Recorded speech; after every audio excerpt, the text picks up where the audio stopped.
بادشاہ بولا بات تو ٹھیک ہے. تو کالی آگے بڑی کہنے لگی حضور ہماری نہیں سنو گے؟ کہ نہیں تم بھی سناؤ. تو کالی نے اپنی تعریف میں، اپنے حسن کی تعریف میں کہا ہے مشک نافع کالی قیمت میں بیش عالی، اور روئی سفید ہے جو پیسوں میں ڈھیر بالی. مشک نافع حرم سے نکلتی ہے 60-70 ہزار روپے تولہ ملے گی، اول تو ملتی نہیں، اور نمبر تو بینڈ آئٹم ہے ہندوستان میں، تو ٹھیک ہے جی ملے گی تو 60-70 ہزار روپے تولہ، اور رنگ کیسا ہے؟ کالا. اور یہ جو سفیدہ کھڑی نا حضور، یہ روئی کی طرح سفید ہے. 2000 روپے کا ڈبل لحاف بننا ہے اس وقت. مولی قاری ظاہر اور بچے آرام سے لپیٹ کے سوئیں گے، ٹھنڈ بھی نہ لگے. اس کی کیا اوقات ہے؟ یہ تو تھڑیوں میں بکنے والی ہے حضور. بادشاہ والا بات تو ٹھیک ہے. تو گوری آگے بڑی کہنے لگی آپ نے قرآن نہیں پڑھا؟ یوم تبیض وجوہ وتسود وجوہ، قیامت کے میدان میں نیک لوگوں کے چہرے سفید اور بد لوگوں کے چہرے کالے پڑ جائیں گے. تو گوری نے کہا اللہ کے نیک بندوں کے منہ سفید ہوں گے، اور دوزخی جو ہوں گے منہ ہوں گے ان کے کالے. قیامت میں کالا ہونا دوزخی کی علامت ہوگی. حضرت مجھے قبول کر لو. تو کالی آگے بڑی کہنے لگی حضور ہماری بھی سنو کہ کیا؟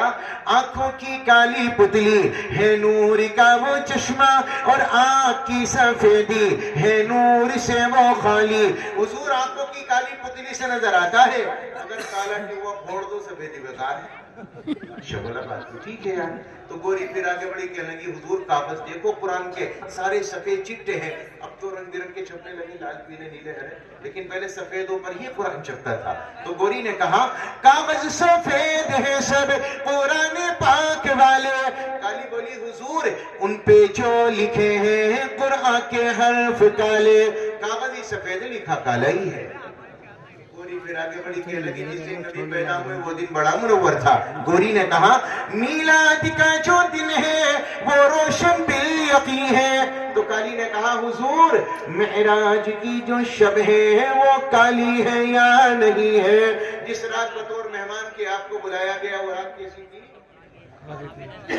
تو گوری نے کہا حضور بس بہت ہوا، فیصلہ کرو، اسے کلوں کو رکھنا ہے مجھے گوری کو رکھنا. تو گوری کہنے لگی انصاف کیجئے گا، کچھ سوچئے گا پیارے، سورج سفید روشن تارے سفید سارے. کالی نے کہا میں بھی تیار ہوں، فیصلہ کر دو. کالی کہنے لگی ہاں سوچئے گا آقا ہے آپ عقل والے، کعبے کا غلاف کالا حضرت بلال کالے. گوری نے کہا نبی کا چہرہ بڑا منور تھا. گوری کہنے لگی رخ مصطفیٰ ہے روشن، دانتوں میں ہے اجالا. تو کالی نے کہا حضور زلفیں ان کی کالی، کملی کا رنگ کا